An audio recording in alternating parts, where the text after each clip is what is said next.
bawat galaw ng karagatan, sinisimbolo nito na ang buhay ay tuloy-tuloy lang. Tahimik kung minsan, magulo kung kinakailangan, pero hindi ito tumitigil ng biglaan. May mga lugar na ang kwento ay nagsisimula sa dagat. Hindi dahil ito ang pinakamadaling daan, kundi dahil dito unang natutong mabuhay ang mga tao. Sa lalawigan ng Pangasinan, may mga bayan na tahimik na nagbabantay sa ganitong uri ng mga kwento. Mga bayang hinuhubog ng alon, pinapalakas ng hangin at binubuhay ng mga kamay na araw-araw humahawak sa pag-asa.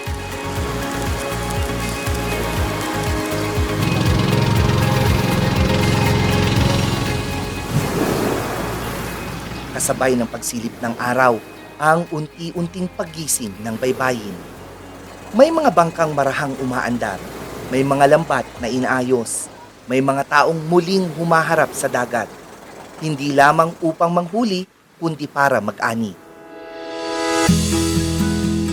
Sa bayan ng Sual, may kabuhayang tinatawag nilang pagtatanim ng talaba.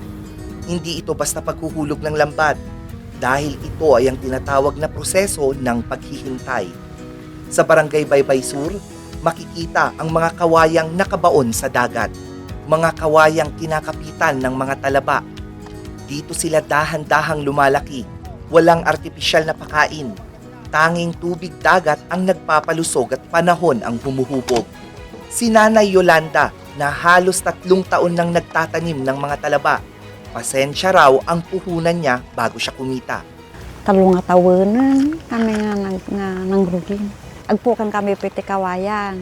Sa may ibo nag-itigid baybay. Sa kami to agpasok ijay. Dijanan nga ibaban mitiin ng mga bula.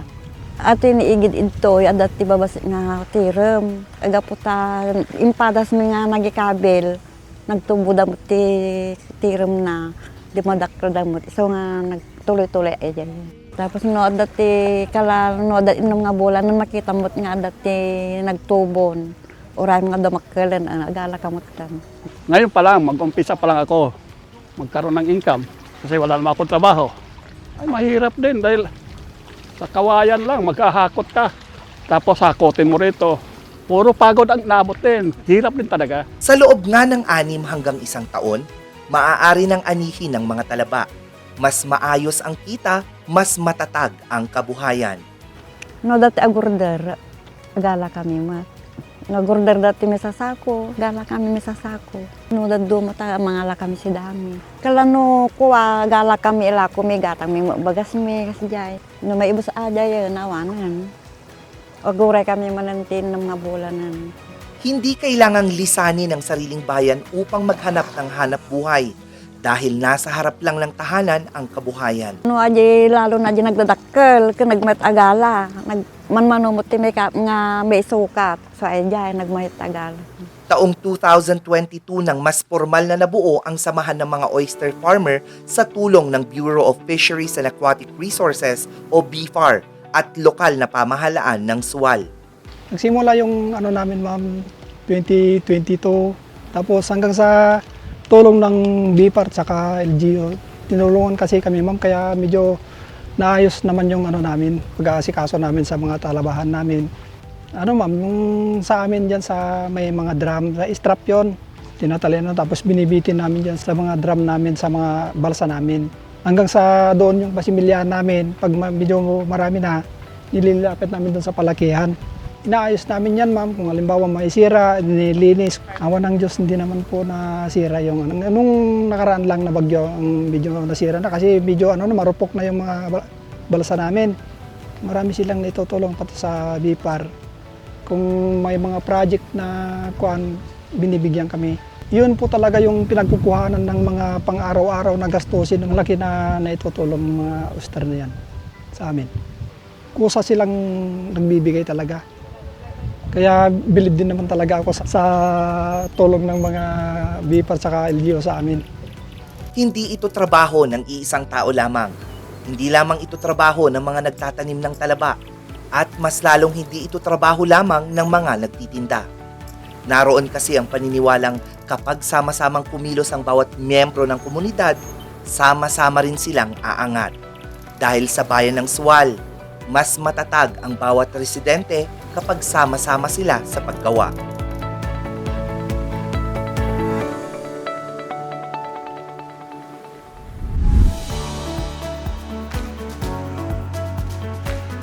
Pero bago pa man natin ito makain, mayroong mga nagmimistulang tulay para makarating ito sa ating hapag.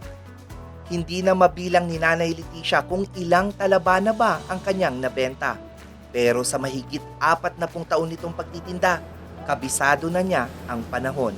Ang dami kong ang pinasukang nagtitinda, pero dito, walang lugi dito sa Talaba. Pag tagulan, walang bibili, ganun, wala talaga mahina. Mahina. Pero pag mahina, mararamdaman mo pag mahina, huwag kang kukuha ng marami. Yung sapat lang para walang lugi. Ngunit kahit na nakaayon man sa panahon ng kitahan sa mga talaba, patuloy pa rin siya sa paglalako ng mga ito. Kung maga silang nag-harvest, maga rin silang nagdi-deliver. Alas 6 ng umaga, ganun. Alas 4, madaling araw. Pag magandang bintahan, kadalasan yan. Pag ganito lang klase na maganda, ang kukuha lang hanggang 3 tao lang. Per kilo pa, per kilo. Wala na, pag naubos na, wala na. Dito lang ako standby. Antayin ko yung alas 6 para bago ako umuwi. Talagang maganda, malaking bagay ito. Araw-araw, may pambaw ng mga bata. Kung anong gusto mong bilhin, mabibili mo. Huwag kang umasa sa ibang tao. Ayos lang yun. Ganun na araw-araw yun. Pag nakikita ko yung may talaba ko dito, ito na, buhay na naman ako. Hello! Thank you po! Ang mga talabang itinatanim, inaani, isinisilid sa mga paso at inilalatag sa hapag ay hindi lang basta produkto. Ang mga ito ay may pagod na pinanggalingan at ang panahon ng anihan ay may pasensya ng pag-aabang.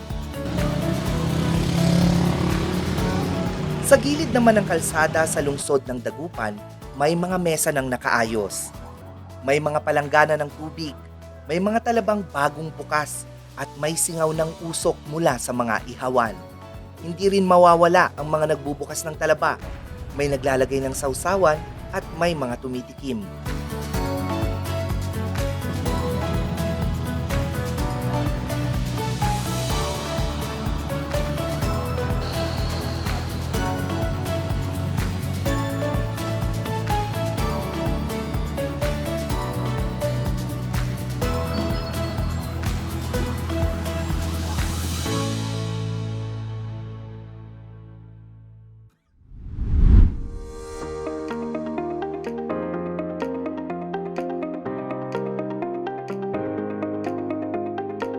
Kung ang talaba ay inaalagaan sa loob ng dagat, may isa pang industriyang hinuhubog sa gilid nito na sumasalamin sa lakas at husay ng Pilipino, ang paggawa ng barko. Kung gaano katigas ang kabibi ng talaba, ganun din naman ang tibay ng mga sasakyang panlayag na masinsinang ginagawa. Sa Sual, may mga luok na natural na malalim. Perpektong lokasyon para sa pagawaan ng mga barko. Yung shipbuilding po, shipbuilding company at shipbuilding industry dito sa Sual, nakatulong siya sa mga mamamayang lokal ng, specifically sa bayan ng Sual. Nakapagbigay siya ng trabaho gaya ng mga welder, mga karpintero, pintor, mekaniko, at electrician. So, dahil po dito, hindi na kailangang lumayo ng mga mamamayan, pumunta sa Manila o mag-abroad para lamang makahanap ng trabaho nila at kumita ng pera. Actually po, hindi naman ganun kataas ang qualification ng pagpasok sa shipbuilding industry. Unang-una, kahit high school graduate ka, pwede naman. Basta hanggat maaari, may skill ka, kaya mong matuto at may training, halimbawa gaya ng TESDA, upang mapasok yung shipbuilding industry natin. Ang shipbuilding industry is nakapagbigay ng regular na sahod sa mga mamamayan. Actually, perfect place siya kasi nga cove area yung Sual. So, perfect siya sa mga shipbuilding company. Kasi sa mga cove areas, madaling makapag-construct at saka makapag-launch ng mga vessel. Kaya kinonsider din po yung Suwal. And also may existing slipway na siya, so hindi na ganun kahirap mag-build ng facility.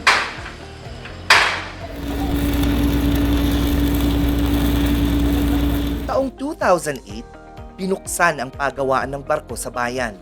Dito, may mga manggagawang nakatoka sa pag-welding, may mga naglalapat ng bakal, at may mga nagbabantay para masigurado ang kaligtasan.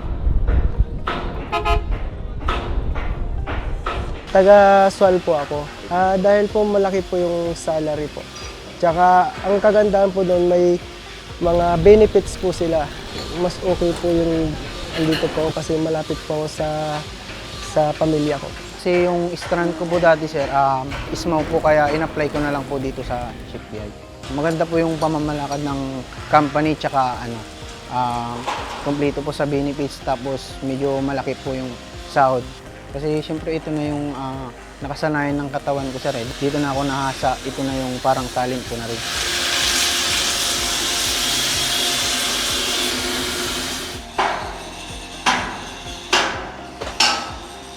Sa Sual, magkadikit na ang pagtatanim ng talaba at paggawa ng barko.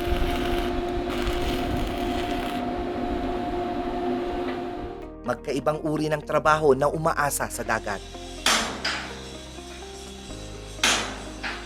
Dito, ang dagat ay hindi lamang pinanggagalingan ng kabuhayan.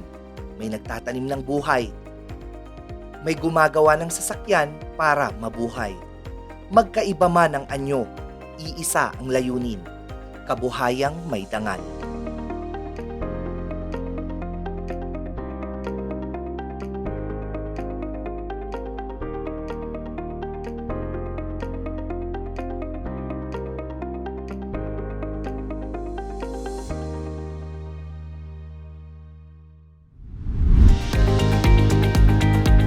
Mula sa bayan ng Sual, marahang itatangay ng anod ang biyahe sa syudad ng Alaminos.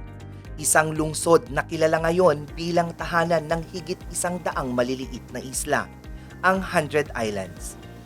Ngunit bago naging tanyag sa turismo, ang Alaminos ay isang syudad na ang buhay ay nakasandig sa dagat. Dahil sa pagiging baybayin, ang pangingisda at pagbabangka ang naging pangunahing kabuhayan. Dito isinilang ang mga bangkero, mga taong sanay makipag-usap sa alon at makipagsabayan sa ihip ng hangin. Dati, kanya-kanya ang bangkero. Ngayon, may asosasyon na.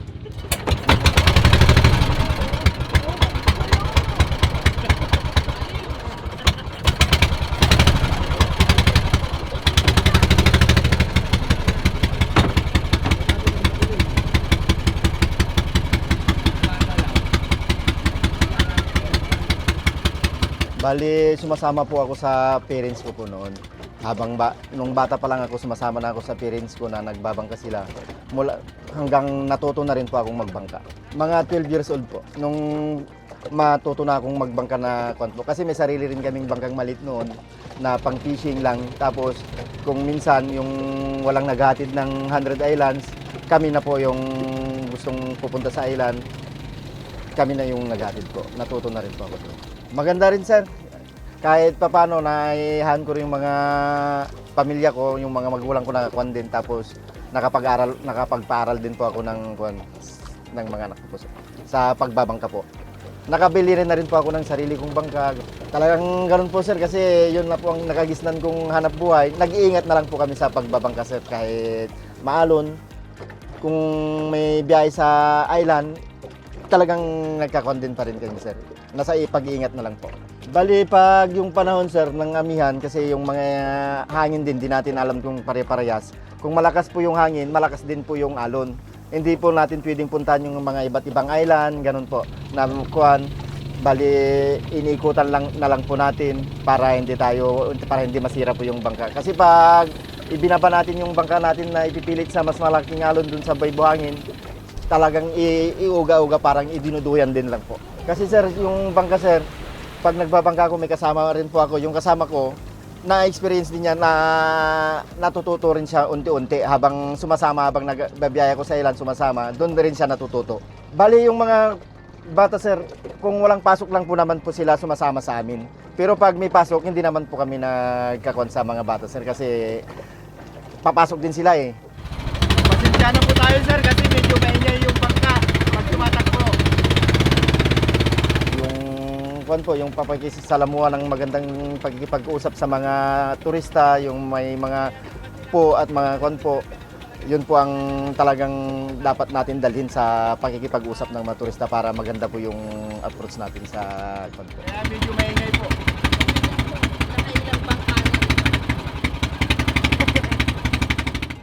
Bata pa po ako noon nung naging boatman po ako ng 100 Island. Tapos na yung mga kapatid ko noon, ang kuya ko, siya po yung first na naging boatman po ng 100 Island. Bali, ako po yung kasama niya noon. Naging kasama ko siya. Bali, siya yung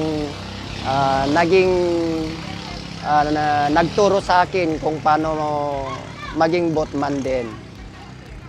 Hanggang nakarating na ako actually ng 100 Island doon. Pinakita niya sa akin kung gaano kahalaga ang 100 Island at kaganda. Natapos po ako ng high school, mga 18 to 19 years old na po ako noon. Pumunta po ako actually ng Manila. Nakipagsapalaran din po. Bumalik pa rin po ako dito sa pagiging boatman po. Trabaho talaga na namin. Kumbaga nakawilingan na namin yung bagay na yan. Malaki po sir ang naitulong po sa akin, lalo't higit yung mga anak ko, nagkaroon po ako ng asawa, may 2 anak. Ito po yung ginamit din namin na pag-aral sa kanila. Ganon din kung ano yung pangangailangan namin sa buhay. Ganon din po, halos yung kinikita ko, binibigay ko sa aking asawa para may pantostos po kami. Ang natutunan ko po dito yung pagbibigay sa kapwa.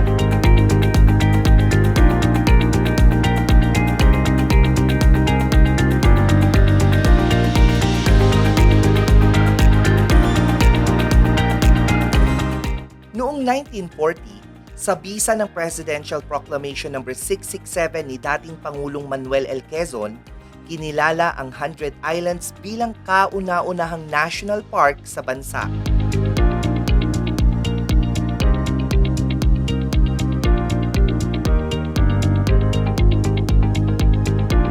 Good morning, ma'am, sir. Mabuhay. Welcome to 100 Island. My name is Mark Janray Rabot, but you can call me MJ for short. Welcome po again dito sa 100 Island.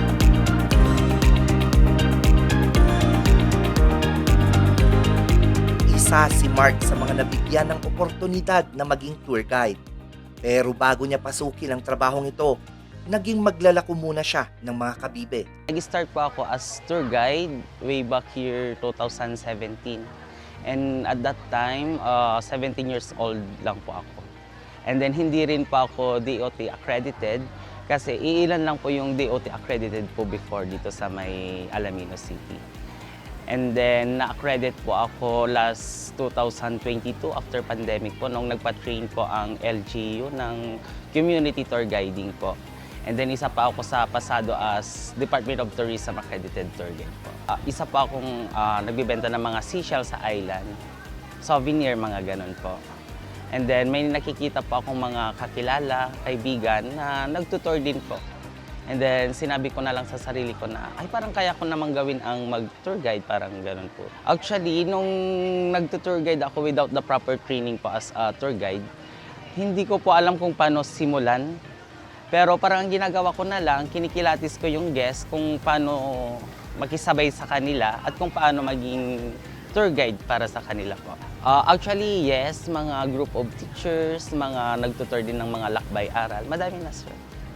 Siguro naka 5 hanggang 8 tour na din po ako ng mga lakbay-aral. Yung talagang kailangan ng magbasa muna. Like for example, may cruise ship po kasi kami dito sa may 100 Island. And again, isa din po ako sa laging napipili po as tour guide po ng cruise ship. Maging patience. And then pagdating sa trabaho, patience pa rin. And at the same time, be humble. Yun po yung parang mga nakikita ko sa mga guests na humble po sila kahit na ano nang narating nila sa buhay. Nakatulong po siya nung senior high school po. Kasi 17 pa lang po ako na. Ginagawa ko ngayon, nag-iipon po para maipagpatuloy ko po yung pag-aaral ko. Yung nagka-encounter po ako ng guest, maging totoo ka lang, i-push mo lang yan na kung gusto mo talagang maging tour guide. Abang-abang lang kasi every year naman nagpapatrain ang Department of Tourism in partnership with the LGU. Hintay-hintay lang para makakuha ka ng slot mo. So, first time niyo po ba dito sa 100 Island, ma'am, sir? Yes! Okay. Welcome po dito sa 100 Island. Some short history pa ng 100 Island. 100 Island po is the first national park po dito sa Pilipinas. Bali, dineclare po yan ni second President of the Philippines, Mr. Manuel L. Quezon, way back January 18, 1940 po. All in all, we have a total of 124 islands, including islets po. At habang umuusad ang mundo, unti-unting nakikilala ang atraksyong ito. Unti-unting dumami ang turista. Unti-unting dumami ang mga bangka. Unti-unting dumami ang mga tour guide at unti-unting dumami ang mga oportunidad. Nag-start ito through an executive order from the President. At ito ay ang administration, transfer, ang control ng 100 Islands National Park ay na-transfer from PTA before, na ngayon ay TIEZA. Dati yan for about almost 36 years na nasa national government siya. There are around 200 bankeros and 200 motorboats actually na mostly are resident from the Lukap area. And then from then, nag-evolve siya na until now, tumaas na yung number, naging 1,056 motorboats na with around 650 boatmen. No? Ganun po karami ang appreciate nila ng tourism. To see is to believe. No? So, nung nakita nila nagbo-boom ng tourism, marami nang kita mga boatmen natin, boat owners, at saka yung mga assistant boatmen. Kaya, nag-change gear sila na at itong industry namin lalo na sa mga motorboat ay talagang nakakatulong yan sa mga pamilya nila. Ngayon, itong tourism ngayon ay malaking tulong sa kabuhayan nila. Kaya we are very glad also in Tourism Office na yung mga dating boatmen na nakapagpaaral ng mga anak nila, nag-college graduate na sila, may mga bagong bahay na sila. Some of them are even owners of transient houses already. Talagang binigyan namin sila ng importansya because we believe that is what they need. Actually, nag-start po kami with training our boatmen muna kasi kunti pa lang. On the basic lang, yung bang how to welcome them, marunong magsabi ng po, opo, at saka yung magpasalamat. Kasi yan yung mga, sabi natin na basic na hindi nila alam. So, yun muna. And then, nung nagbo-boom na ang tourism, dumadami na, we try to contact the Department of Tourism, no? At sabi namin sa kanila, pwede bang magpa-training ng tour guide dito sa amin? Kasi ang Department of Tourism lang ang pwedeng mag-accredit at magbigay ng license ng tour guide.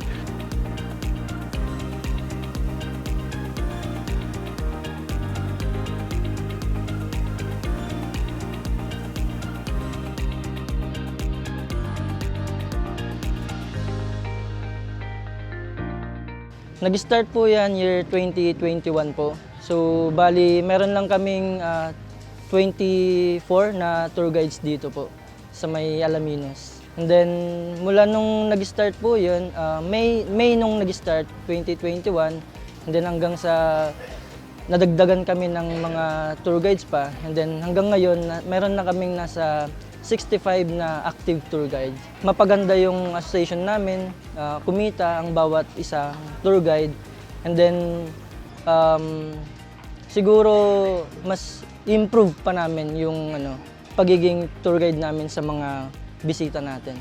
Bali, nag-start akong maging tour guide nung senior high school po ako. And then, nag-training po kami. Yun, nung nasa high school po ako, kailangan kong mag-absent muna para lang sa training na yun. And then, ayun, hanggang sa nakapasa kami. And then, naging DOT accredited tour guide na po kami.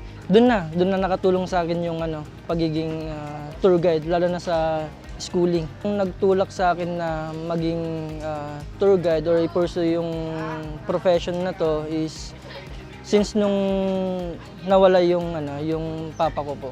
Siyempre wala na yung provider po namin. So pinursue ko yun hanggang sa lahat ng kailangan ko sa school is nababayaran ko na dahil sa pag-guide. Pinagsasabay ko pa rin hanggang yung sa pagkakayak. So weekdays, nag-aaral ako and then sa weekends naman, nasa island po ako. And then yun, thank God kasi nakapagtapos ako ng pag-aaral ng college. Usually po sa isang araw, isang beses lang po. Kasi mag-start yung tour namin 6 a.m. kung depende sa rotation yung pila namin. For example, ako po, number 1 ako sa pila. Kung maagang nakakuha ng tour guide yung guest dun sa loob, mag-start yun ng 6 a.m. and then mag-end po yun kung anong oras din babalik yung guest po. And then mahirap din dito kasi seasonal lang po. Based sa experience ko po, mahirap ang pag-guide pero at the same time, masaya. Yun, malaki ang tulong ng LGU sa amin kasi mas lalo kaming nakilala dito sa Alaminos. Hindi lang dito sa Alaminos kundi sa buong Region 1 po. Kilala na po ang HITGA. May mga training din kami na ginagawa dito. Yun, yung mga first aid. Pero maganda yun kasi mas marami kaming natututunan. Lalo na yung sa first aid kasi kailangan namin yun sa island.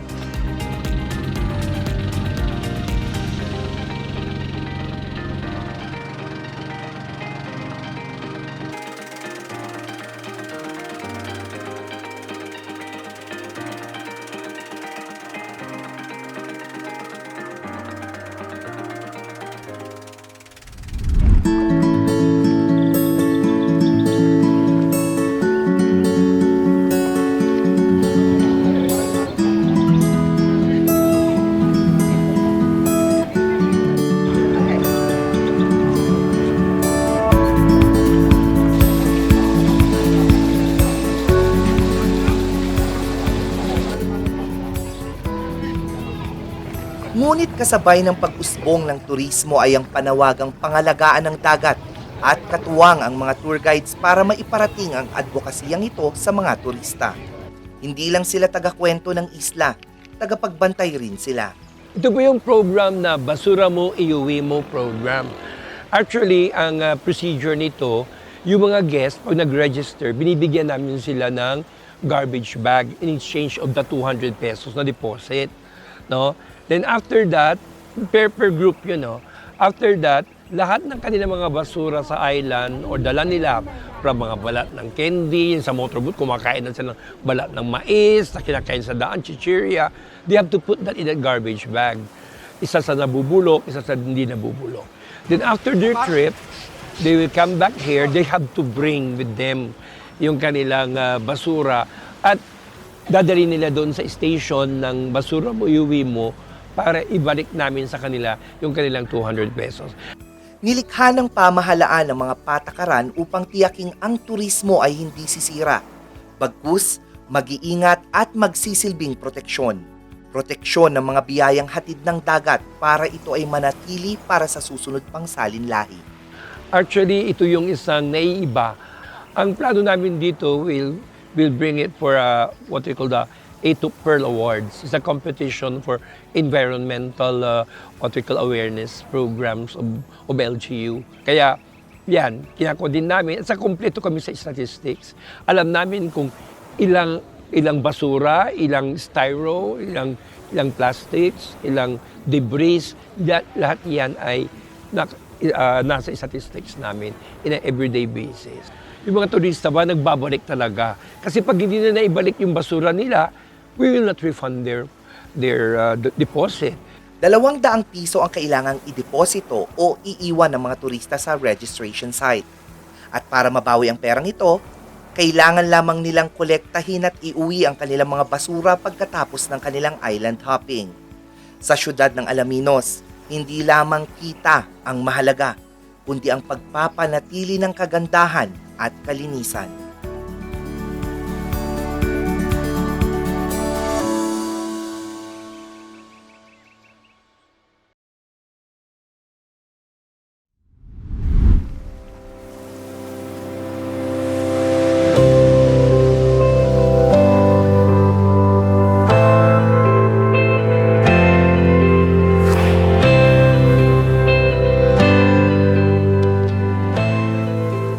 Sa Alaminos, Sual at Dagupan, magkakaugnay ang bawat kamay. Kamay ng oyster farmer na nagtatanim. Kamay ng nagbubukas ng talaba sa gilid ng kalsada. Kamay ng shipbuilder na may marka ng pagod. Kamay ng bangkero na mahigpit ang hawak sa manibela. At kamay ng tour guide na kumakaway sa mga turista. Iisang dagat ang kanilang tinatanaw. Iisang dagat ang kanilang inaasahan. Sa lalawigan ng Pangasinan, ang dagat ay hindi lamang tanawin. Ito ay taniman. Ito ay pagawaan. Ito ay silid-aralan ng buhay. At habang patuloy na umaalo ng tubig, patuloy ring gumagalaw ang mga kamay na umaasa rito. Dahan-dahan, matatag at may tiwala. Dahil sa lalawigang ito, ang kabuhayan ay hindi lamang pinagkukunan ng kita. Ito ay inaalagaan. At habang patuloy na umaalo ng dagat, patuloy ring umaalo ng buhay ng mga taong umaasa rito. Marahan, matatag, at puno ng pananalig. Iisang dagat, iisang pinagmulan, iisang Pangasinan.